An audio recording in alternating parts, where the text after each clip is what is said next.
I'm gonna audio check this. Let's see. I'm talking. Now you talk.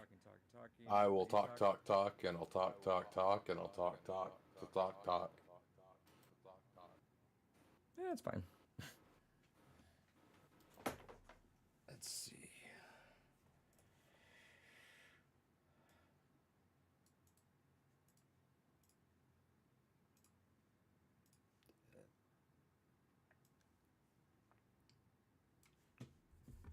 Oh, I forgot to plug that in. All right, whatever. I'll do it later.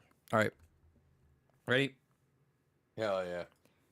Welcome to the Blue Rubies podcast, episode number 236. I'm Adrian. That's David. Happy New Year. Happy New Year. We forgot to say on the last episode that it was the last episode of the year. They know. You call them stupid? No, if they're just like listening in the future for some ungodly reason, they don't know. Art. See, that's the conundrum I have with gaming podcasts, right?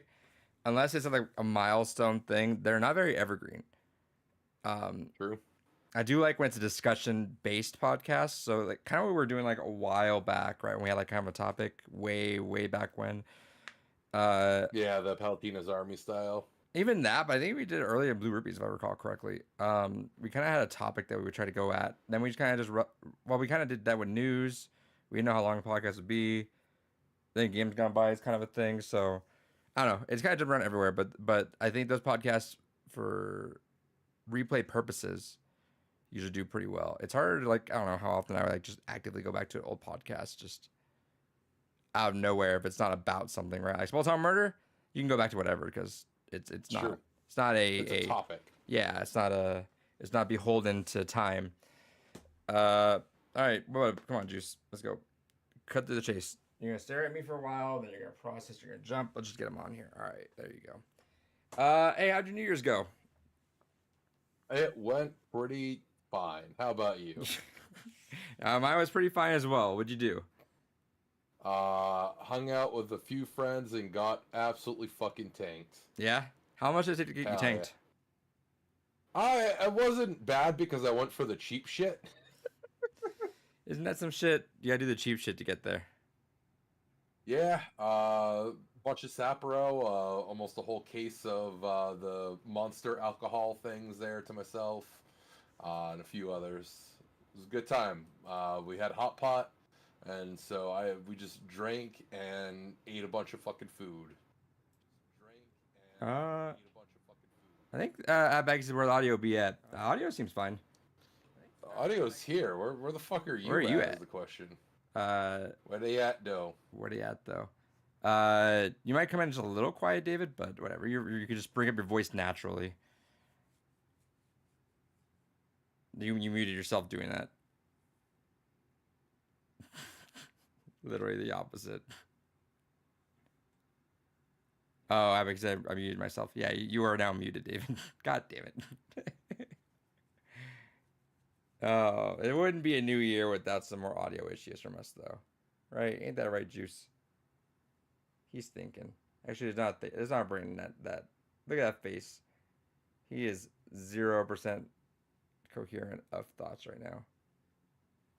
He is simply living his life as it is. Well, while David's figuring out his audio stuff, this is our video game podcast. We go live on youtube.com/addepunct every Tuesday at we don't really have a time. Try to go for around this time, whatever the time is. What is it? Can you hear me? There you are. Welcome back. Hell yeah. Welcome back. What'd you do? I unplugged the cord and then it didn't want to redetect the cord. Wonderful. We do this, and then we also do our other podcast, Games Gone By, which should be happening next week on Monday. It's Near Replicant. That's going down. David, just turn off his mic now, or his camera. David, you sure you're still not drunk? No. All right. Wait, Not speak. certain. You fucking speak. Okay, your mic just swapped now. Jesus Christ. This man is still drunk. I don't believe him for a goddamn second that he's sober. He is still drunk. I bet David's vibing. No, David's not vibing. David's drunk. There we go. How's That that? that is the most audio, or that's the most technical issues David has had consecutively ever. Wonderful. So Um, fucking dumb. yeah, we're doing Near Replicant on Monday, so stay tuned for Hell that. yeah. That's gonna be a fun time. I Um, hope you've been making some good progress in that. And I yeah, hope you don't care about one of those side quests because no, I'm barely gonna squeak by on it. it's fine. I didn't go for the 100% on Automata either though, so just whatever feels good for me. Um, I mean, as long as you get to ending E, that's all that oh matters. yeah, we're good. Um, I'm still off till that day, so we're good. Uh, with that said, yeah. So David, you got plastered. What do you guys do? You guys just hang out, play games, or what? We just hung out, shot the shit, playing some tabletop RPG campaigns, and just had hot pot. Nice. Um, that's cool. Me and the girlfriend been still knocking out some Gloomhaven. Um, for both first time tabletop players, man, there's just a lot you gotta just retain. You cannot take a break because you will forget rules. Yeah. Yeah, so you gotta. I just need. I know when eventually you get to a point where you play a lot of board games, a lot of these like the rules not necessarily carry over per se, but they kind of carry over. You know what I mean? Like There's enough of a similarity where it's like, oh yes, and it just kind of jogs your memory of something. yeah. Whereas for now, we're just like, all right, there's cards, like there's stuff that you gotta pull and stuff like that. So it's like we're struggling in a not too bad way, but it's been a travel so far. Um, then we decided to do a puzzle, and I severely underestimated how long puzzles take. I forgot about that. I had a 750 page or 750 piece Tetris puzzle that I've had for years. I'm like, let's just do a puzzle. I don't feel like we were like, let's do it like a classic game because we both were just kind of in a lazy mood, and we did a puzzle instead. We're gonna do Uno, but we did a puzzle, and it's still not done. Puzzles are fucking tough. So shout outs to puzzles. Oh Um, yeah. but yeah, David, let's hop into it. What'd you get? Hell yeah. Got a couple things here.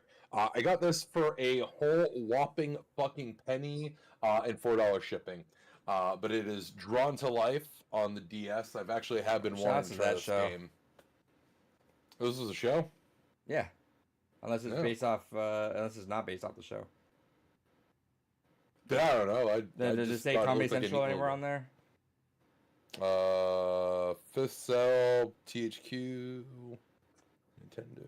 No. Oh, probably not then. There was a show called Drawn to Life. I might be thinking something different. Not a very original name. That's fine. Fair enough. So got that. I got this for a grand total of a whopping doll hair. I am not a karaoke person, but this looked like a fun novelty to have in my collection just because of who I am as a person, and that is Karaoke Revolution, the anime song list edition. And I'm assuming. So, Wait, let me see that cover again. Okay, so you're seeing in actual lyrics of the sub. yes, the actual moon runes. You know what that you know so kind of off topic, not really off topic. Yesterday when we were doing the puzzle, we both didn't want anything of importance on the background, but Yep. I found one of those like YouTube videos where it's like 24 hours of Toonami. So I ran that, and it was cool because it wasn't just like episodes. It was straight up like someone recorded Toonami for like a full day, which was dope. Hmm. So it's like included commercials and everything on that too. Uh, All right, that's kind of neat. yeah, man, what a fucking time! It's I've always thought, because I have the setup to do it, there are self-hosted things that you can configure to basically create like a pseudo TV station like that and just like splice together a bunch of episodes as like a playlist, basically. I've thought about the idea of toying with that just out of boredom one day. well, it's like that, or I want to see if there's like a way to AI randomize, kind of like the AI shows that were a big thing last year. It's weird to say Yeah. now. But like just playlist all those, but like have it mix and match. Like, hey, every time you see this break, throw in 4 commercials or whatever. just to kind of replicate as close you can to that. Because yeah, man, it was fun. Seeing a lot of those things. Kel's in the chat, peace and love. Hope everyone had a good holiday. Yeah, man, peace and Hell love to you yeah. too. Trey 50 also in the chat. Hell yeah. The crew's here. Happy New Year, everyone. But man, just some of those things you just forget about. You're seeing like all the what was it? It was the hamper basketball. I don't know if you remember that, where No. there was a it was like hey, get your make your kids excited to clean up, and it was like a basketball hoop that you would like put behind a door, and you would just throw your clothes in there, and it just as a laundry hamper. And it's like, man, everyone's having so much fun doing this. I look over, I'm like, yeah, everyone just puts all these kids just use TikTok now. It's so depressing. It's like it's cool, but it's not, right? Like it's like Fair. I feel like I'm a boomer, man. I talk about this a lot. It's like how no one really cares about traveling anymore because you see videos of that place so often and it's so easy, just like, oh, Google search this and you'll see it. Whereas like it was like so astounding back then, you know? Fair. It was so much harder to find shit like that back in Yeah. the day. But man, it was funny just how exciting they amp you up for these products, and man, you're gonna fucking love this. Have your parents call, be 18 or older to order this. 1995 it should be. If you call in the next 5 minutes, we'll throw in a free house. And we're like, yeah, hell yeah. Now it just does not matter. There's none of those. It's done. But yeah, it just reminded me of that because all the animes, Dragon Ball, Yu Yu Hakusho, all that stuff came on. Hell yeah. Anyway, Speaking of which, no, I'll cover that when we do technically the what we played because I want to follow up on that because I did finish that series. I don't want to give extra thoughts on that. But aside from that, let's see what else did I get here. I found this as a neat little novelty. Got this for a couple bucks. It is the Draken Sang Collection Plus. Basically includes the Draken Sang games as well as a bunch of other random games in there. I figured for $2, why not go ahead and get a whole bundle of fucking games the old-fashioned PC gamer way. hell yeah. And then this finally came in, the part 2 of the Duke Nukem collection on Evercade. So now I am officially back to having a complete Evercade collection. Fully tested collection. Hell yeah. Hell yeah. Also got 2 things for my birthday. Your camera froze. Jesus Christ. Can you hear me still? I can hear you perfectly, so if you want to keep talking, All right. keep talking. All right. Well, I'm just gonna kill the camera real quick and turn it back on again real quick. I don't know what the fuck's going on with that. It's just There we go. some dark, scary figure in the corner. It's honestly probably there's something. I'm willing to bet that in my absence, cats have knocked wires loose somewhere. Fucking cats. I just have fucking cats. But yes, I got a couple gifts from friends of mine that we spent time with. One of which I'm glad I didn't buy this because I almost did for Extra Life but did not. And that is Mario Party Superstars. No, is that's the one that's online, right? Yeah. Let's play. Hell yeah, I'm down for that someday. Then this gorgeous ass Evangelion art book. Ooh. Fucking mint. And then the last thing that I got, this finally came in the mail a week later, and it was an experience opening it. And Yeah, my isn't copy of it? the Annapurna You open collection. it looks fucking nice. Like you open it and you're like, goddamn. Yeah, it's fucking clean. I quite liked it. They put a lot of care into making sure nothing happened to that in shipping. Right. And yeah, dude, it looks. It's just so. That was. I know you saw it already. I didn't know how it opened, so I opened it on my own. I was like, "Oh fuck!" Like, that caught me off guard. Yeah. That was a spoiler. That you don't care. I care about spoilers, but open now is experience. Yeah, and times. honestly, those little memos from all the developers were fucking great. Like Right there. It's literally a seeing that heart and paragraph. passion. It's literally a paragraph each, pretty much, and it's like a solid ass paragraph. Is you get a little insight of each of them, and like I said, the fact that What Remains of Edith Finch was the last one, and it was really the best one, I think. Yes. Just because it was the best one to wrap the whole thing up, and also just like easily the best written game out of all those. I mean, I'd be biased towards Kentucky Route Zero, but I Fair. mean, everyone's for fair reason into what remains of Edith Finch, but the fact that it was there, it was such a good little bookend. I still say that that it's a thought provoker one where you're just like, I wonder, like, yeah, if someone, when David becomes crumbles in the wind, if looters come over to his place, take all of his stuff, what do they think David is besides a giant ass nerd? You know. True. But I see. I would hope you'd Home Alone style your house though. No one's taking that shit from you over your dead body, right? Hell yeah. Bury the entire collection with me. Oh, what do you, as someone who is not having kids, what is your will? It basically says to for my partner to keep whatever the fuck she wants, and for whatever she doesn't want, there's a list of people on who to contact as experts on how to sell the shit. Is that me? The only you're the one I have for game collection. Hell yeah, stuff. dude.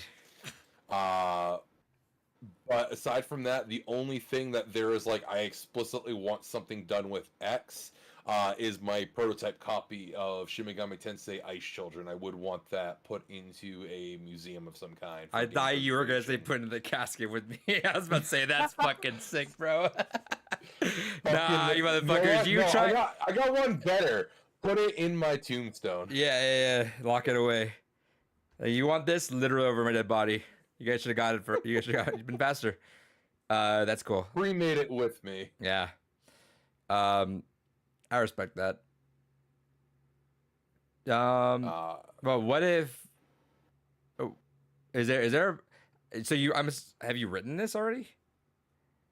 Yeah, it's the doc on the server, basically. What's in the event of like if God willing? No, just kidding.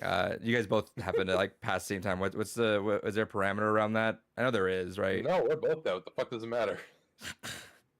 All right. Well, if I right over my shit, I'm dead. I don't care. All right. Well, you heard it here first. If for whatever reason, if there's like a week and a half span that I don't hear back from David and he misses a podcast, I am getting the first flight out to Maine, and I'm looting the fuck out of there. But I will respect your wish, and SMT does go to the museum. Perfect. Yeah. No. If for some reason like we're both gone, I like truly I have no need to care about any of this. Like, what the fuck does it matter to me? You know what? That's fair. I respect that. Like, I'm dead. Y'all gotta keep living with shit. I don't. My entire being was having all of this, and since I am not being anymore, I don't fucking care. I'm not gonna know. Yeah. But then they resuscitate you, like you fall into a coma and no one knew, and you come back and there's nothing in your house anymore. Oh god.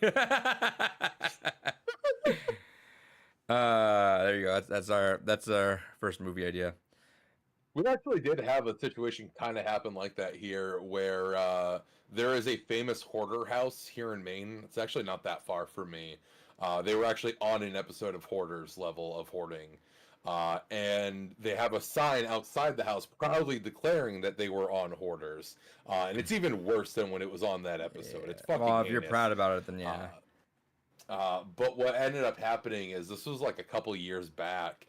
The owner went on vacation, and their neighbors put out a sign saying free shit. Decided to leave, take what you want, and then put out a Craigslist ad saying, yeah, free shit, come get it.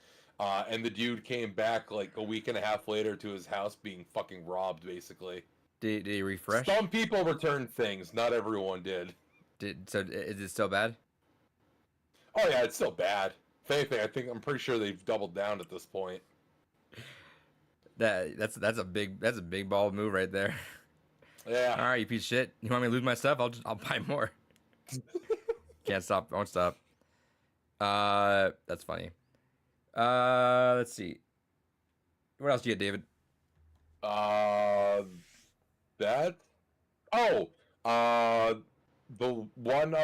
only other thing I got is digitally. I picked up Black Mesa because that was $3 on sale. Nice. And that will be a game we'll be doing soon. So get it while it's cheap.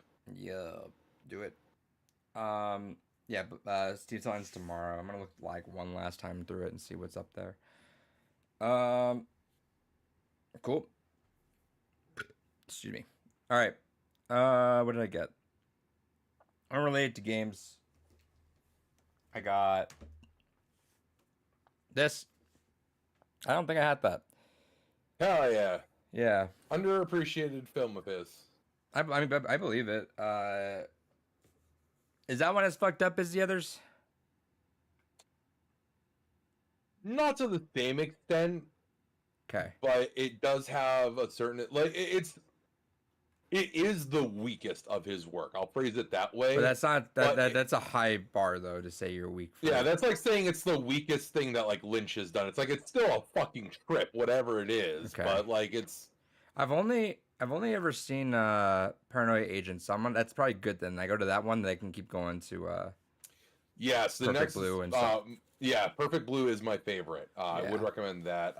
Then Tokyo Godfathers is fucking soul crushing. Tokyo Godfathers. I'm gonna look that up real quick so I can know that.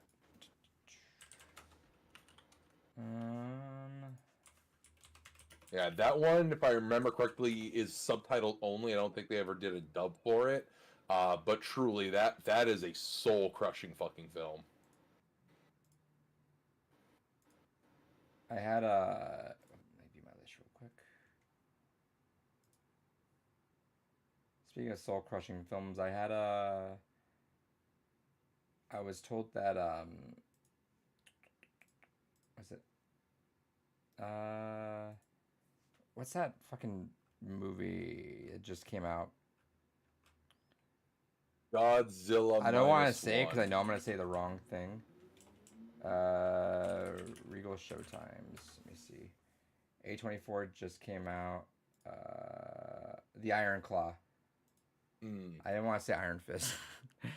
I heard that one. That one Fist is ready. I heard that one's brutal. My best friend and I were talking for a second, and he's like, "Hey, by the way, watch that." He's like, "Trigger warning." I'm like, "Oh, come on, you know me, dude." Like, he's like, "Believe me, man. Like, this movie fucks you up." I'm like, "Damn. All right, well." If you get a warning from something like that, where it's like, "Oh, we've seen some shit," it's like, "Okay, cool, noted." Anyway, all right, so I got that. David, actually, let me show that one in a second. I did get GTA. The trilogy was $20. Why not? Hell yeah, the worst versions of the game. Let's go. Yeah, but you know, $20. Why not? David. But for $20, you can get the PS2 collection. Yeah, I don't want to play on a PS3 though. So Whatever. you play them on a PS2. I don't have PS2. Why don't you have a PS2? I never bought one. Bro, get a fat PS2, slap a hard drive in it. There you go. Nah. Anyway. Kids these days. Isn't that? I think we talked about that, right? I feel like I am in a weird minority. But I guess I don't know. Let's say if there's diehards, there's diehards. But like, I was never against a PS2. I just never bought one. But as a collector, having never bought a PS2, I have to be in a weird minority in that. It's weird if only, and I guess because you were on. I was Team literally Xbox in and that era. Nintendo. And I will admit, if you're doing, and that's to rewind my statement a little bit, I will admit, especially from the era, if you're getting anything that is multi-platform, Xbox is the version to get. Absolutely, it is usually 9 times out of 10 superior quality to the PlayStation 2 version. However, for the vast, insane list of exclusives that the PS2 has, it's the way to go. But I also get it because you're not a massive RPG person. Well, PS2 has an insane amount of fighting games, which definitely are worth exploring, but you're not the same level of like hardcore RPG person that I am. Well, that's also because I didn't have those, right? We talked about that, how whatever console you had shaped who you are. But first off, like as a kid, us 90 kids know that you are very privileged if you have more than one, or if you have all 3 consoles. You have all 3 consoles. That is true. You are among you are the 1%. And then yeah, so I was privileged to have 2 consoles. But think about it this way, David. I had an Xbox with Halo 2, Xbox Live, and I had Super Smash Bros. Melee. And you also had 2 consoles that basically didn't have RPGs. Yeah, I mean, like, but then again, Xbox had Metal Dungeon. Yeah. And Sudeca. and GameCube had Pokemon. Lost Kingdoms, Pokemon, and the Skies of Arcadia remake. Yeah, which those were not on my list. Oh, and Phantasy Star. Yep. But like, yeah, but I have those two games, Smash and Yeah. Halo, which are still to this day games that define me. So it's like it was hard pressed to have other games that came in and took that away. Like you're talking, the only games that really ever pull me away from those games for even a little bit were like games like Beautiful Joe, games like Burnout 3 Takedown. Those were the games that like, cool. I got away from Halo and Smash for a little bit, but that was all I needed. So hard pressed when I'm satisfied. Like, you know, my parents are gonna be like, "Oh, buy him PS2." Like they're like, "No, I'm good. I'm chilling." David, I got this game, which you'll be excited to see me have. Will I? Hell yeah! Yeah, I still need to pick that up at some point. dude, soon. look at that cover with the white PS5 background or the It border on looks that. fucking clean. That's a clean ass game right there. So big shout outs. It's gonna look a little funky because of the bar with that red bar on the bottom saying English version, but it's fine. Last but certainly not least, David, I got a late present in the mail in the form of this. I also got the shirt, but big shout outs to the girlfriend. I got the vinyl for Old Gods Hell of yeah. Asgard, Rebirth, the greatest hits. Good got shit. got them on the back. Fucking awesome. I'm still like, I still geek out about that performance. I'm glad the commenters were like, finally someone gets how special we were for getting this. And as we've talked about this, but as someone that I can't fake that reaction. It is hard pressed for me to fake that reaction. So when I am that excited, you know I'm that excited. So I'm glad people were enjoying that. I think I'm actually like, I'm a little proud that did all right. Like I didn't even think about making that its own video. I was like, I'll leave it. Then I thought about it the next day. I'm like, you know what? Let me spin that out into its own little video real quick. I should do that more, but again, I just don't feel like I am interesting enough at all otherwise. But 7,000 views feels good. You'll have to see it. Yeah. David, talk about what you watched. Hell yeah! I finished the Yu Yu Hakusho live action series there. Okay. I will say, I don't dislike it. I liked it conceptually. I liked it more than I didn't like it. Its biggest sin is that it's 5 episodes. Is that Like not enough or too much? Not enough. Which in the weirdest of ways. I'd rather that. That's a better complaint than. It's not though, because the problem is you can't just enjoy it by itself. It compresses 80 episodes of the anime into just 5 episodes. Oh, it's that much of it? All right, never mind. Yeah. Yeah. So, and they change up a lot of things. Honestly, some of the changes I actually really like. How long are the episodes? They're like about 50 minutes. Okay. So it's one of those things that they add some changes in that I actually didn't mind most of them. I thought they were a neat way to keep things grounded and to attach to the characters. The action's fantastic. Straight up fucking good. But there's a lot of expectations that you've already seen the source material, because so many scenes that have an insane amount of emotional weight in the original series, they're expecting to already be attached to that because they just fly through so many things, where it's like, you know, if you're gonna do just a 5 episode run, you should have just had it be focused on like the first major plot element. So I assumed.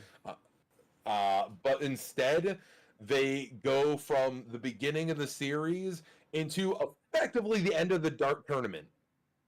If someone doesn't know what that means, I'm assuming it's pretty far. Basically, it's half the series. It's the equivalent of like half the series of 112. Technically it's more than that, but it would be like if what's a good comparison?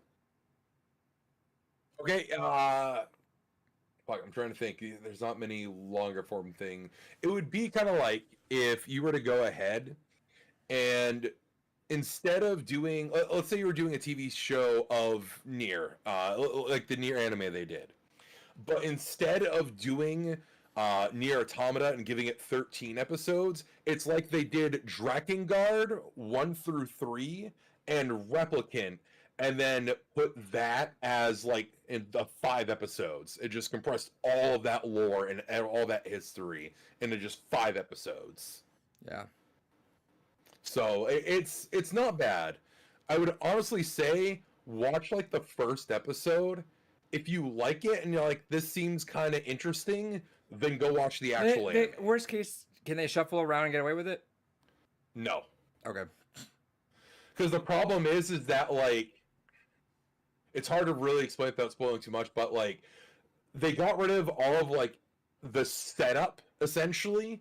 So they got rid of the first like 4 major villains, and they skipped right to what is basically considered universally the most beloved tournament arc in all of anime. And not only that, but one of the most dynamic and complex relationships in the series. And they also there's one change in that I also disliked, which part of the reason that many, myself included, love Yu Yu Hakusho is the cast is very morally gray. They're not heroes. Like, they're the good guys, but they're not heroes. They do a lot of questionable things. It's not like the boys level of, oh, they're not good guys, but it's one of those things that there's a lot they're willing to gamble and risk because they do it because it's personal debt to them. It's everything is some kind of emotional weight to them. They're not doing it out of the goodness of their hearts. The goodness is just it's a side bonus. Exactly. So there's a lot of things that happen throughout that kind of get skipped over because they want to just portray them as good guys, and removing that moral ambiguity of the characters does really hamper at some of the moments. And again, there's like one scene in particular I'm like, wait, you're bothering why even bother to do this whole sequence of events? Because it's just if nothing else, I highly recommend checking out Yu Yu Hakusho, going from the beginning, getting at least to the end of the Dark Tournament. You can just skip the other 2 storylines. They're good, but Dark Tournament is just fucking heat. It's just so fucking good. See, but that and that I understand though, right? Because you're like, all right, you got a budget, you want to make sure people come back, you want to get to the peak shit, right? So it's like, all right, how do we fastest get to that in order to clearance for more stuff? Because that's just because what did it come out on? It was on Netflix. Yeah, so I forget if I mentioned on the podcast or not, but from what I've heard through rumblings inside from people that work in Netflix, the first 75 minutes of retention are what people look for, or what they look for in terms of continuing the series. So if you don't have retention, doesn't matter if it's a cult series later on, doesn't matter if they've tuned in for, if everyone tuned in for episode 1, but like it was slow to gain, it's 75 minutes. I think I could be wrong on that, but I'm pretty sure 75 minutes. I think the barrier was also that's why I think Stranger Things, whatever season opener was like super long, was because that's what the exact barometer of what Netflix has as gauge to continue things. So with that said, I can imagine their scrambling was like, we got to get to the good shit immediately. And unfortunately with anime, it's a slow burn for a lot of things. Especially, and then when you got anime and then you got the introductions of a crew, it's going to take a while to get there. So I'm sure did it feel like the first couple of episodes, well, I'm obviously right, but it felt like pretty breakneck speed at the beginning. Weirdly enough, like the first episode was like very calmly paced. It basically almost like 1 for 1 the first like few episodes of the anime. And then the second episode did it start. Okay, yeah, so that makes sense if you look at the percentage wise, right? Because 50 minutes, you want to get the diehards in. You want to get the people that are like, all right, they obviously did it well to be an anime, so let's do that. And then then immediately they start just kicking up right there. It's just weird because like One Piece is getting like this really well done series, and I get it. Like One Piece is basically the new modern Dragon Ball Z and Sailor Moon. Right, you by it name, is such a popular series. by name, everyone knows it doesn't matter. Like I'm good. I'm happy that someone that liked it, cared about it to do it, and adds good quality. But like name alone carried that 2 second season. Yeah. So that makes sense. It's frustrating because if they had just slowed down a little bit, because it could have even been solved by not going immediately to Goro and all the Dark Tournament stuff. If they literally had just done up to the Saint Beast arc, which is the first story arc where all 4 of the main characters work together for the first time, you could have just gone up to that arc and effectively had a lot of the same kind of just like, all right, we got to build this team and we got to get all the characters and get a lot of the things people like. And then if everything goes great, then perfect. All right, give us like more time to actually build all the stuff with the Dark Tournament. Just because there's... Yeah, well, Man, yeah, thematically so that makes sense too, right? Is you want the first season to be like the unorganized team doesn't work well together, but they have to come together to figure shit out, and then then they're like, all right, cool, now they're a team, and then second season's like, all right, let's see them work as a team now. Yeah, thematically that makes a lot of sense, but again, I think they were just scared of not getting renewed, so they wanted to breakneck speed that. But and that's from what I've gathered, it seems to be the case. Like I don't think there is anywhere that there'll be a season 2.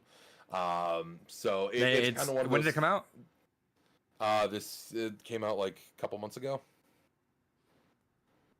Yeah, it depends on the retention. So if it didn't pick up or it's all on that. It just depends on retention. It does not even mean quality. It's like if people tuned in the first 75 minutes, then you're good. We'll see. The problem is I don't want a season 2 now, because where the fuck do you go from here? Sure. You've already fast forwarded through the most prominent and major fucking story arc in the entire series. The only other story arcs there's technically 3 story arcs that remain, but one of them, the Chapter Black Saga could be interesting, but I feel like it is only interesting because of everything that happens. Like, again, without going too much into the spoiler territory, like, part of what makes Chapter Black fascinating is the Dark Tournament left a lot of trauma with the cast. It left a lot of just emotional baggage and scars and damage, to the point where, even though Yusuke is now basically the strongest person on Earth by the end of Dark Tournament, there is a prospect of someone out there. I need to watch this whole anime. You really do need to. It is genuinely phenomenal. Yeah. Like, drop where you're at right now. You're catching your boy's interest now. It's always been something that I know of. I can recognize it, but I can't tell you much about it. How many episodes is it total? Is it 112? DBZ? No. It's 112 episodes. Okay. Honestly, again, the rest of it is still good. Is that the biggest thing is just get through the start to the end of Dark Tournament, and that's all you need in life. It's about 80-ish episodes, yeah. If I'm enjoying it though, by then I imagine I might just finish up the last third of it. Yeah, you may as well. David, is that on the sacred island of content that we do not mention? Yeah, that's on my server. I have, it's my Blu-ray rips. I don't care. I'll say it. Yes, it is my legal Blu-ray rips. Yeah, David might as well. David could play right now, and we could just watch together. It's true. Fuck this podcast. Let's just do that. But yeah, no, it's on my Jellyfin server. So if you want to go give that a walkthrough. Okay. Yeah.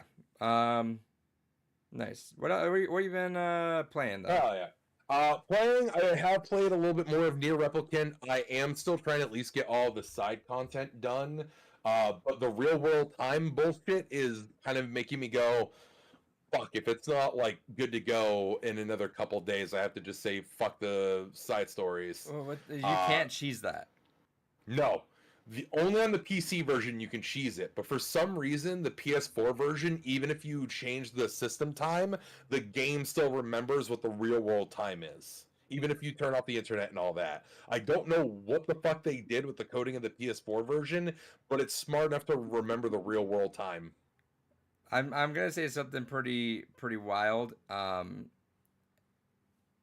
of curiosity, I'm not gonna do it, but like in this hypothetical world where I was an insane person, is the 360 version cheesable? The 360 is yes, because that version doesn't remember the real world time. Okay, interesting. Cool. Same with the original PS3 version. It's just for whatever reason on the console They got why. re-release. It's not like how they fixed it. They say, "Hey, Yeah, fuck you they're guys." like, yeah, no, we gave you other quality of life changes. We're gonna take this one thing from you though. Yeah, that's funny. It's fucked, but it's funny So too. it sucks because you basically it's all RNG. You have to hope for what you need out of it, and so tonight I should, okay. I see what you're saying. yeah. So it's kind of one of those things that tonight, after we're done recording here, I'm gonna go check, and I should have at least enough, hopefully, knock on wood, of what I need to begin the process of getting the last few items I need for this quest. And once that's done, I can just power through all of that this weekend. What is But if cheesable? Asked at Becky. what is cheesable? Yeah, so like, Oh, the quest, it's you have to get flower seeds, a specific variant of the flower but seeds. they're only for available one on a of the certain quests. time. No, they actually take real world time to grow is the thing.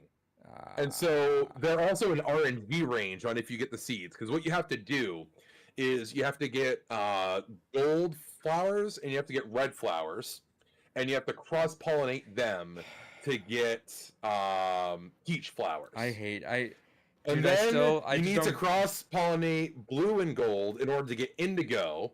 And then you need to cross pollinate the indigo and the peach to get the ones you need for the quest. But it's only a 10% chance for cross pollination to happen. So it's RNG on top of RNG on top of RNG. So in theory, even though I haven't gotten to that, I could still finish on time. But it's like I'd have to have RNGs on my side. The problem is because it takes real world days, probably not, because of the fact that it's even stricter than how Nier Automata was with where you kind of reset in the game. So once you reset, it's gonna undo all of that work. I let me just say, because after hearing that, I don't give a fuck about like the same thing with fucking FF7 and the chocobos. That literally doing this like do this to make this and you gotta cross this. I couldn't give less of a fuck about that. Is that in Stardew? Stardew is on in-game time, not real world time. No. But is like crossbreeding and having to do all that shit in Stardew? Not to the same extent, but there Good. is some of it. Okay, because I do not give a fuck about that. That is the most you can't. I think I've learned that is the fastest way to check me out of something. I don't give a fuck about that. I don't. That's fair.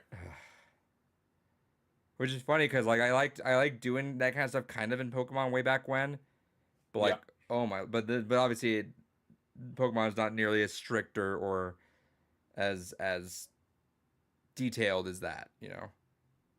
Oh, granted, I mean, there are like some like with shinies, but like not the thing I was if you're doing. going for specific EVs. Yeah, not that EVs, though. IVs, But I wasn't doing that. Obviously, I was doing the more like just like basic like eggs, just whenever I'm just doing stuff. So this Pokemon plus Ditto gives me what I need. Yeah, I don't give a fuck. That's fine. Cool. That's the cheat code. Give me something. Do that. Do it once, and then give everyone a little happy face if they like doing that. Because I don't want to do it. I'm good. I still technically haven't finished FF7 just because of that. Fair. But yeah, so I played a little bit more of that. I am almost done Tactica now. Still shit. You know, it's frustrating because in the last quarter of the game, it fucking ramped up. Okay. There's actually some really good plot twists, and it actually has like teeth to its story now. Okay.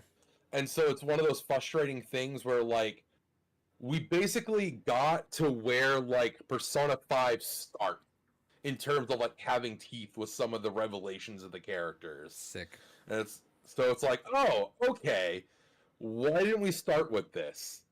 But I get it. It's because they wanted to have a specific reveal happen, and it's kind of like, all right, I see where you're coming from, game, and I'm a little bit more invested now. But like, I'm a little bit more invested now when I have 4 missions left to beat. Yeah, but it's a short game though, right? Yeah, if you, I've been stopping to try and get a lot of the trophies because I'm probably still gonna 100% it. I'm at 26 hours in and I'm only missing like 6 trophies, one Okay. of which I basically can't do until New Game Plus because in traditional Atlas fashion, some content is always locked to New Game Plus. So I'd have to do another run through on New Game Plus to get to that stuff. Mm-hmm. So I might not do that right away. I'll probably basically just get everything but what is required for New Game Plus, and then save that for when I inevitably replay it down the road. Um, but yeah, it's. I'd say if you are just kind of going through it and you're not taking your time with it, you can beat in like 18 hours or so. Okay. It's really not a hard game. If you actually start off on max difficulty, probably take you about how long I've been playing it currently. But yeah, it's a fine game. It's not great. I'm still bitter about the fucking DLC. I looked more into that and I watched a video of what the DLC is, and I'm probably not gonna buy it because as much as it would be nice to have Sumere and Goro on the team to play around with, it's not worth it for the price and How much for is it? how short. It's like $15, Jesus Christ. and the DLC itself lasts like 3 hours, and then you can only use those characters on your team on a New Game Plus playthrough. Cool. So a lot of people bought the DLC, played the DLC before doing the main game in hopes that they would be able to go ahead and use them right away, and then the game right tells you, nah, you can't use these guys until a New Game Plus. I mean, I guess it's cool. Like, I guess it's a reason to play through it again, but also like that's shitty. Yeah. Oh So well. yeah, fuck Atlas. I really hate their fucking day one DLC shit. If you have shit ready to go day one, it should be in the game. Um, Sure. but yeah, otherwise than that, that's been pretty much all I've been playing. Oh no, I have played a little bit of Farming Simulator for the Commodore 64. Hell yeah. That was a fun little novelty I've been wanting to try, and it's not great. Fair. It's functional. It's not great. It's all we can ask for sometimes, you know. Don't recommend. Fair. Let's see. On my end, just doing near. I don't think I've really played that much this week. It's mostly just been kind of just a chill week. I feel like I have though.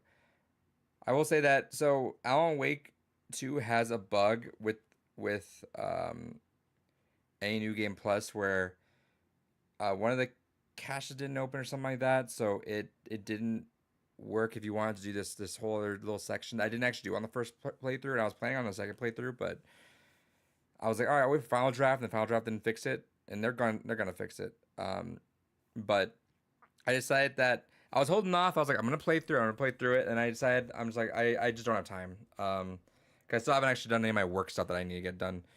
So you know what? With how much I have in near, how much I have to get done with work before work actually starts next week, I just ended up finally just kind of caving in and just looking up all the changes that Final Draft did. Because for anyone who didn't know, Final Draft in Alan Wake 2 was the new game plus they released like on the 10th of last month.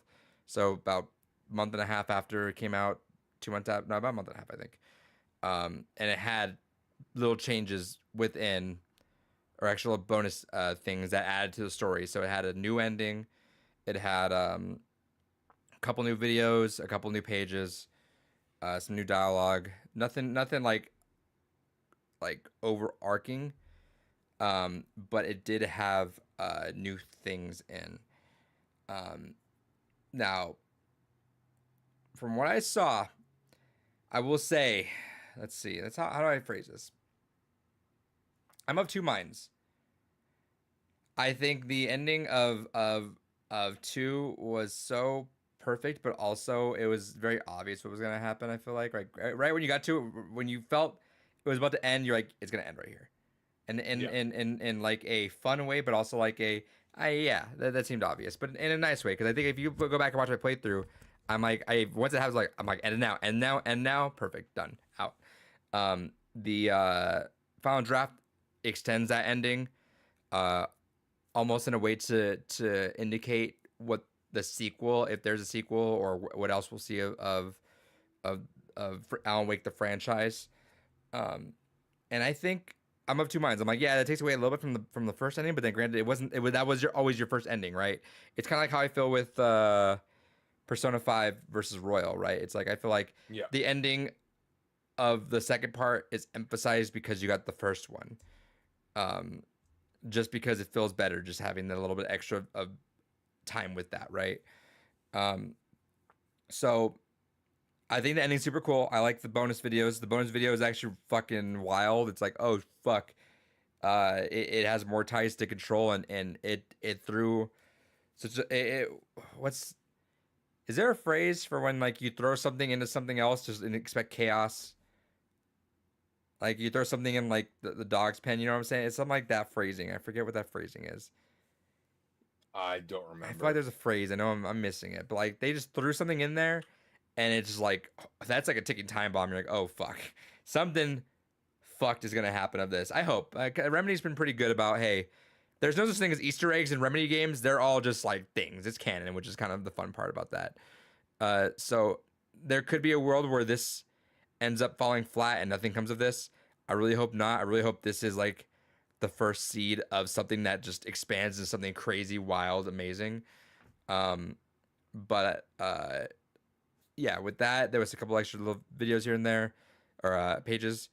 Um, worth going a second playthrough. On that alone, I don't know. But either Hmm. way, I was gonna go back and play DLC, so I was like, if I go back and do a DLC, I might just go through the game again. So that was my rationale too. Besides the no time, I was like, yeah, you know what? I don't have time for it, but also the DLC is gonna be out sometime next year, obviously. So I'll come back in the game when I can at that time. Um, so yeah, I technically played Alan Wake. Technically did it.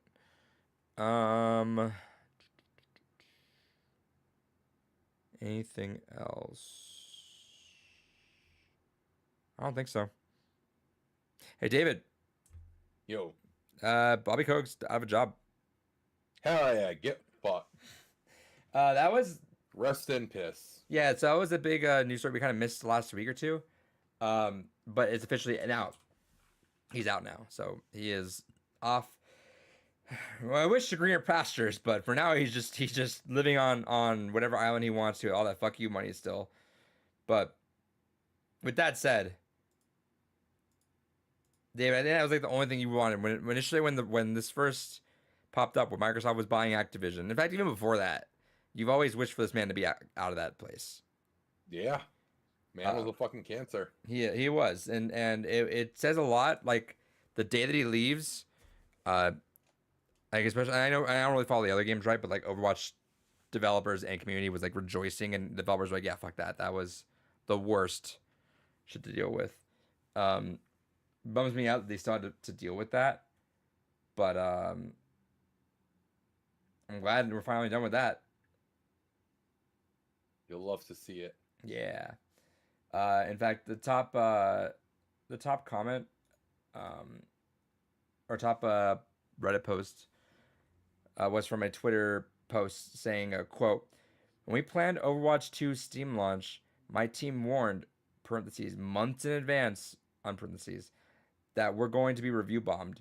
We begged for more info, more details, and more resources to help us with the anticipated influx, all flatly denied."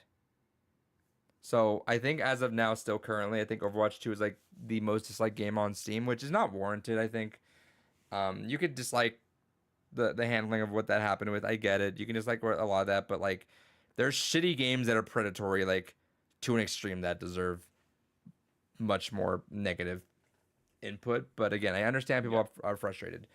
Uh, but that I think that quote alone kind of shows that how literally it was always the cards were always stacked against that team which is unfortunate because they made a solid product.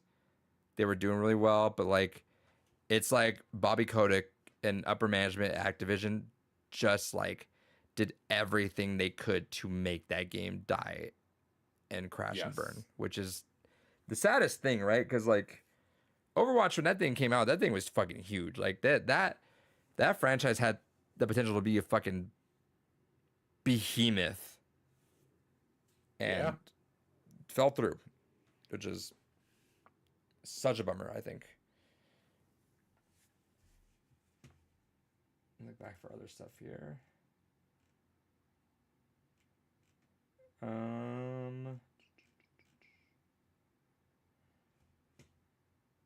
Xbox slammed for using AI art to promote indie games.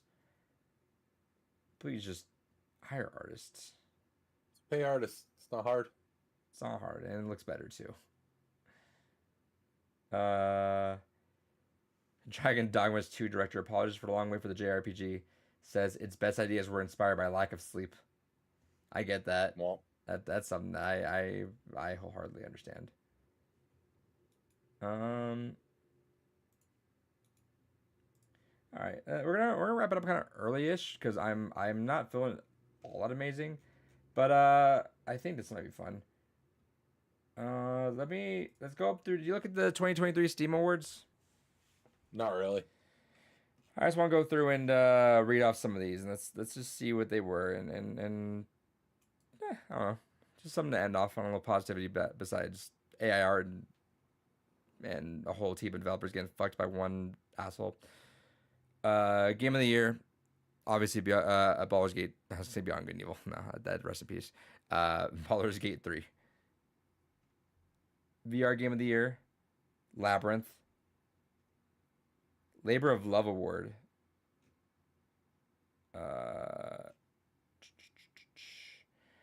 And actually, I didn't read the little blurb. Let me go back real quick. Game of the Year. Maybe it was immersive gameplay or its gripping story, its well-crafted characters, immaculate design, or addictive multiplayer. Whatever the reason, the winner of this year's Game of the Year award is an instant classic, and it was Baldur's Gate 3, with finalists also being Hogwarts Legacy, Resident Evil 4 Remake, Lethal Company, and FIFA 24. Huh. Okay. Excuse me. VR Game of the Year award. The VR Game of the Year isn't merely masquerading. How come Bugsnax wasn't Game of the Year? Because David was running it. True. The VR Game of the Year isn't merely masquerading as regular reality. This game improves on reality, taking advantage of the medium of VR and pushing boundaries of the virtual realm.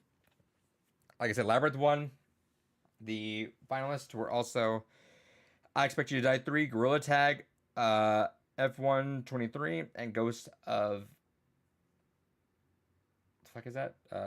Tavor, I guess? Interesting. Okay.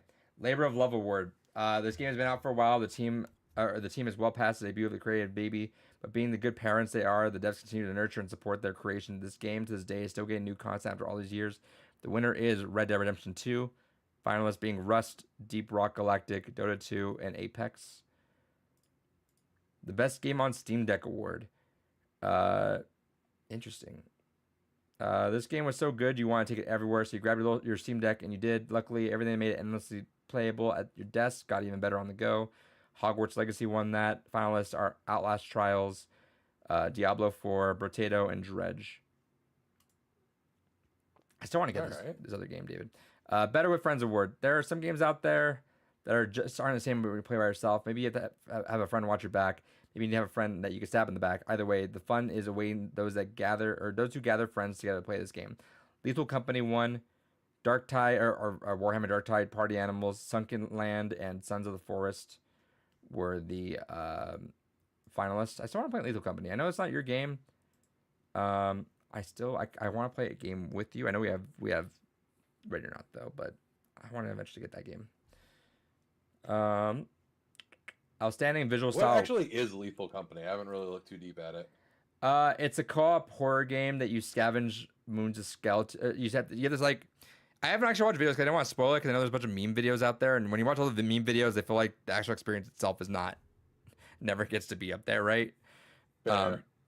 but it's like you and your friends go in a place. Oh, yes, yes, yes. Okay, I just pulled up the Steam page. Yeah, you look for stuff and you do that, and there's Yeah. all this stuff fucking with you guys all around, and it's usually pretty like funny, kind of fucking with you, you know? Yeah, it's definitely something that, like, if you had the right group of people, could be fun, but it really requires that. Are you saying you're not that group of people for me, David? I mean, I'm not saying you're not that group of people. It's got really high reviews. I've heard a lot about it. I mean, so does Vampire Survivor, and I don't give a shit about that. Did you play it? No? See my prior statement, I don't give a shit about it. But you didn't play it. Yeah, but I don't give a shit about it. Is it because you watch videos on it though? Are No, you- I just don't care. Like, Yeah. I looked at the gameplay, and I'm like, yep, Okay. that's a game, and then I So moved on with my day. let me tell you this real quick. I promise you.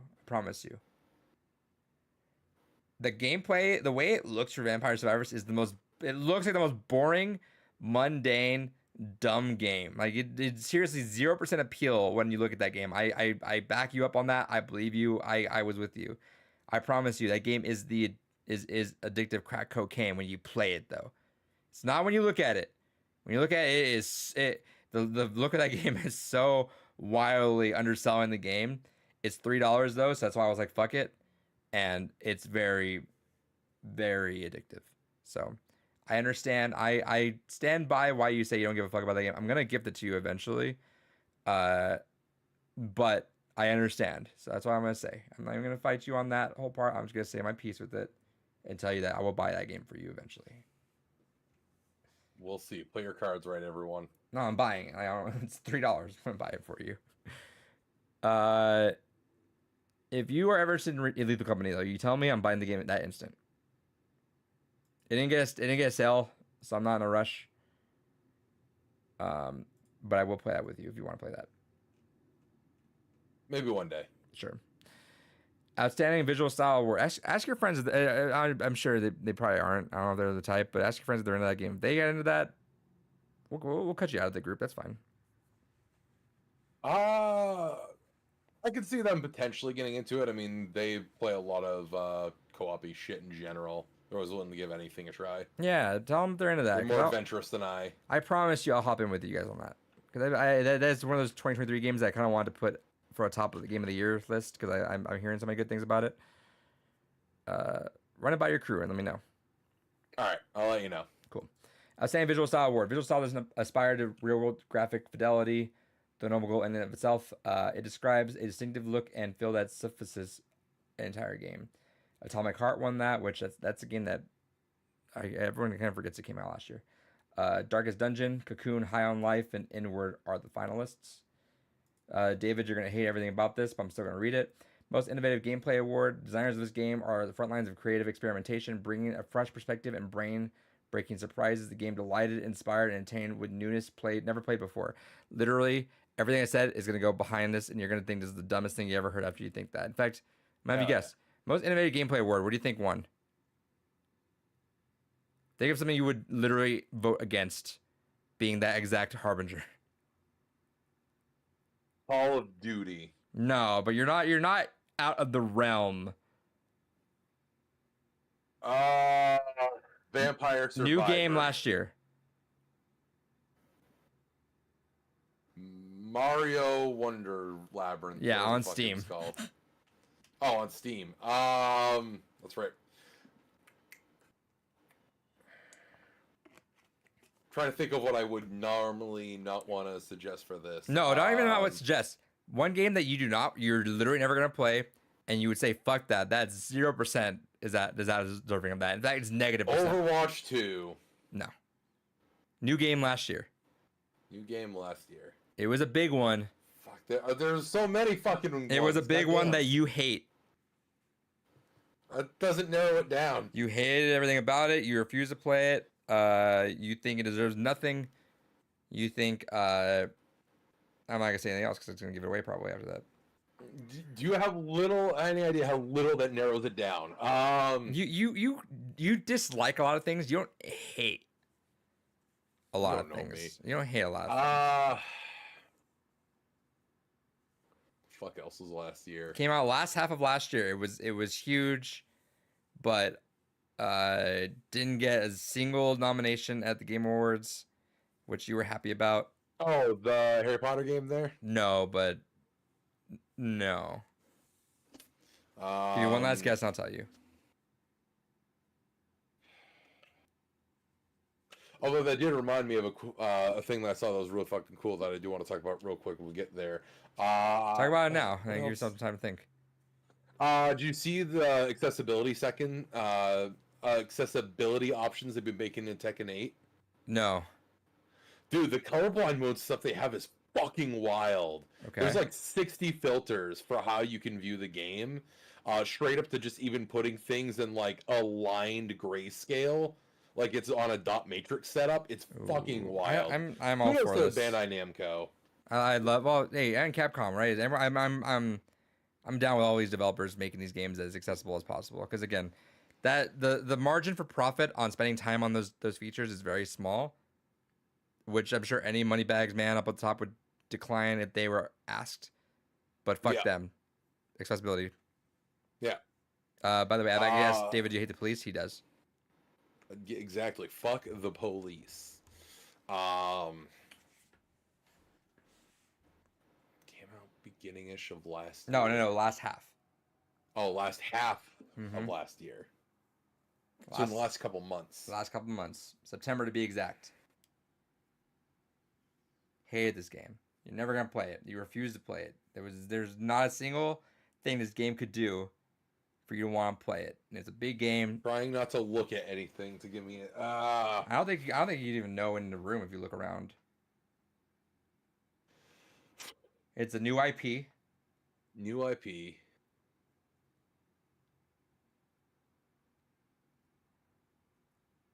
They could add Shin Megami Tensei lore to that game, and you're so gonna say fuck that game. You're not gonna play it.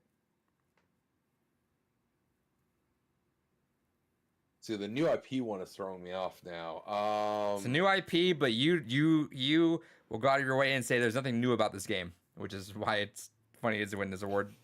Thinking of you. Yeah, I can't fucking think of what it could be. Starts with an S. It's 2 words, but it's really 1 word. They're combined together to make 1 word. Death Stranding. Yeah, starts with an S.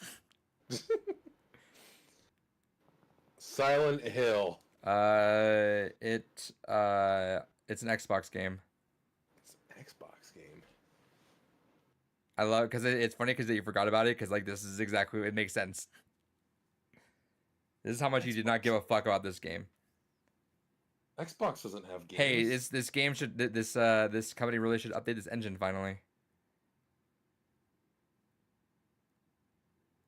Bethesda? They released a game this year? Last year. Last year? Starts with star, ends with field. Oh, Starfield! I legitimately fucking forgot about that game. Yeah, that bag used to. David hated it so much he erased it from his timeline. Yeah, like I could even said Bethesda. Like that literally has no fucking space in my brain. Hey, it won the most innovative gameplay award. How? It's the same gameplay as fucking the last 10 goddamn Elder Scrolls games. Just now it's in space. Literally, it's the same gameplay going back to fucking Elder Scrolls Morrowind. No, this is innovative. Yeah, that's what I'm saying. Fuck out of here. That's literally the absolute puckery. I feel like you would just out of spite would vote like FIFA or Madden is more innovative than Starfield just because you hate Starfield that much to win that award. Absolutely. I would gladly put my vote for a goddamn glorified expansion pack every fucking year than I would for the most expansion packy experience possible. Here's this game. Now here it is in space. Alright, cool. Look at all this innovation. Get the fuck out of here. Suck my... Absolute says, donkey shit. I love how you had to say starts with star, ends with fill for David to guess it. I was trying to screw around that. By the time I realized as soon as David goes, Bethesda released a game last year, I'm like, oh, he doesn't. There's 0% chance he's getting it then. I honestly forgot. I said, why do you hate the game, David? it's the same shit that they've done for the last 15 years on the same shitty engine that they've been using for the last 15 fucking years. There's nothing new or creative or innovative about it. It's literally, let's take the same fucking game and put it in space. There's no change, there's no variety, there's no difference. It's, here's the same literal fucking game just in space. Exactly. Fucking horseshit. Eat my dick. There was Absolute fucking cuckery. There was- Whoever put that for anything is morally bankrupt as a human being to consider that a new anything. Get the fuck out of here. I love it. It's so funny. Absolute horseshit. Runners up. The audacity. The utter fucking audacity. The runners up for most innovative gameplay is Shadows of Doubt. Your only move is Hustle, Contraband Police, and Remnant 2. I haven't heard of any of those aside from Remnant 2, and I'm willing to bet they were all more innovative. Yeah, Shadows of Doubt. It's a sandbox. What was it? Is a I bought it the other day. What's it say specifically?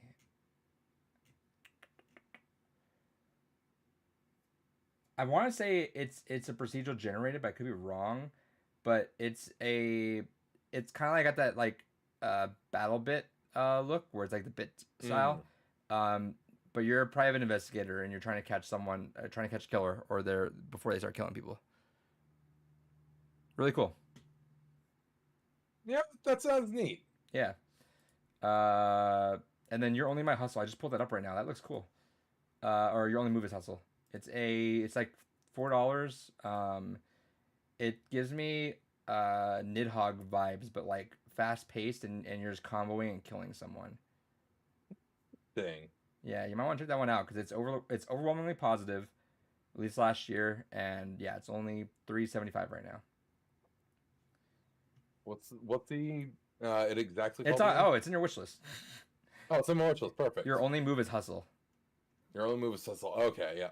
Yeah, I got a lot of fucking things in there. I have developed a habit, I think I mentioned it before, where at least once a day I try to go through my Steam recommended for me thing. And that's why I got like 900 items in there. I don't ever expect to get most of them, but the idea is that either they'll go on sale enough to where I'm like, okay, well, that's interesting. If you skim down and it's like enough % off, you're like, all right, cool, I'll knock it off. Exactly. Or if it's one of those things where I see suddenly they're getting a physical release, it'll be like, well, now I'm actually curious about finding out more about that game. Sure. Baggy says, can we have Starfield for the next game's gone by? I will fucking end you. I swear, if any of you cheeky fucks tries to pull that shit on me, he'll play it too, but he'll be so mad. Oh, I'll fucking play it. I will be mad. All right. Can you? And I know it. Obviously, David, you're bad at this. You're very bad at imagining Shut things. up. No, you're very bad at imagining things. Fuck you. Because I want you to imagine the hypothetical world where like you had an Edith Finch moment with this game. Absolutely will never happen. See, that's what I'm saying. He's bad at that. Let's do it for the viewer choice game. I mean, you can. No, actually, not. You gotta wait till next season because it's got to be a year out. That's our rule. I know, but David said it's old. Like we've done it all before, so I guess release date doesn't matter, right, David? Fuck off. All right, we're almost done here. Best game you suck at award. This is the game that rewards persistence and is not for the faint of heart. This is the toughest game we ever loved. Sifu 1, Lords of the Fallen, Overwatch 2, FIFA 24, and Street Fighter 6 are the finalists. Best soundtrack award, The Unsung Hero deserves to be recognized for its outstanding musical score. That's a cringy line, so I'm not gonna say that. Last of Us Part 1, Hi-Fi Rush, Pizza Tower. Last of Us Part 1. Finalists being Hi-Fi Rush, Pizza Tower, Persona 5 Tactica, and Chants of Sennaar. Chants of Sennaar was a game that I also bought as well. I've heard incredibly strong things about that, so I want to get that done before we do, which we will do a Game of the Year thing this year. I know we always say at this time. I always feel like it was a little daunting going against Gore, though, because Gore just plays literally every single thing, whereas like Dave and I kind of catch stragglers here and there. But we can have a more casual discussion about game of the year stuff this year. Try to aim for a couple weeks from now. I was gonna say I've played like maybe 5 games from last year. I'm still slowly working on everything. Do you want to wait till the end of the month, or do you want to wait till, or do you want to do like a couple Dude, weeks? I'm not gonna have. I can maybe do a top 5 and that's it. No, but do you want then? Would you want to do it sooner or later? Like, do you want to give yourself more time to like think of that, or?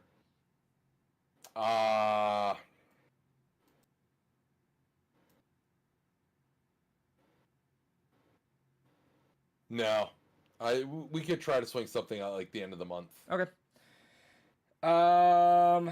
Outstanding story, rich game award. Some days only a narrative heavy game will hit the spot. And this one packs wop. It's gripping. Yada yada. What the fuck is this? Baldur's Gate 3 won. The finalists are Jedi Fallen Survivor, Resident Evil 4, Lies of P, and then what the fuck is Love Is All Around? Is that a joke? No idea. It is a joke game. It is a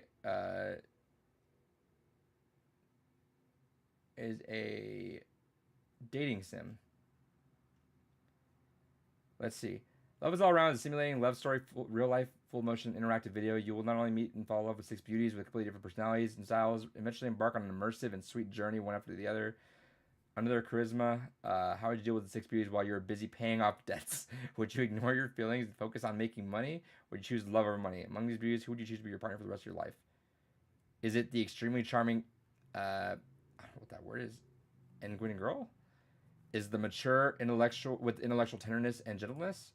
Is the innocent, lovely gamine girl? Or is the unruly and willful but slightly masochistic who was born with a silver spoon? The sexy, hot, and delicate goddess? Or the noble and glamorous and domineering female CEO who loves you solely? David, I need you to review this for me. All right, give me a code. You got it. I might buy that for fun. Is it Steam Deck playable? Maybe. That'd be funny. All right, last one was a sit back and relax award. This game is an antidote to a busy day. It's smooth, relaxing. It melts your worries away. This game is your moment of zen. Dave the Diver won that one. Finalists include Coral Island, Potion Craft, Train Sim World 4, and City Skyline 2. There you go. So we got it. Look at that. We got a little David's rant out of that. Yeah. And found a couple games that might be interesting to look at. Was there anything else in there? What the fuck is Contraband Police? Hell yeah, David made it to the game. Yeah. David is the game. That's right. I am Triple H. I am Paul Levesque. Are you? Yeah.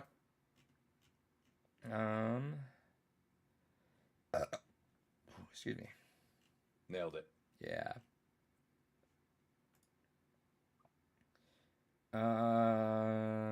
What is this game?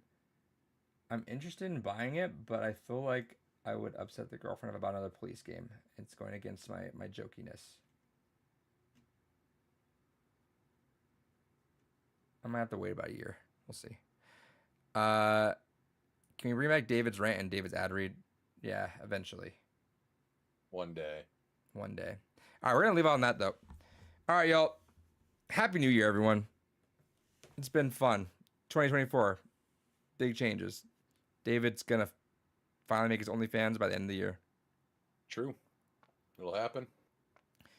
What would you do if you had OnlyFans? Realistically, let's say you made OnlyFans. What are you gonna post on there? I'd basically just treat it like Patreon. You're just gonna put your documentary videos on there? Yeah, fuck it. You'd upset so many people. That's fine. That's what the platform technically was meant for to begin with. No, they want feet pics. Yeah, now they do. Remember they tried dropping porn? Yeah. Much like when every other site tries it, goes poorly. Yeah. Shout out to Tumblr. Hell yeah. I remember when did I ever tell you when our friend not Sam, I'm not gonna drop the name just in case, but one of our other friends, Samuel, bought Tumblr2.com. Oh. Yeah. I don't know if you were around for that saga. Yeah, when Tumblr went down, he went and bought Tumblr2.com and he was given a cease and desist But I think it was a shady. I thought it was like I read the email and I was like, oh, that looks fake as fuck. But he got scared and didn't want to test it, so he just deleted it. No, fuck off. He should have fucking stood his ground. Right? I agree. If the site went down, who the fuck owns it, right? Like, Yeah. who cares? Tumblr2.com. It was great. Short lived, but it was a fun time. All right, with that note, Happy New Year, y'all. We'll be back on Monday with Near Replicant, Games Gone By. And then Blue Ruby's following the day afterwards. Hell yeah.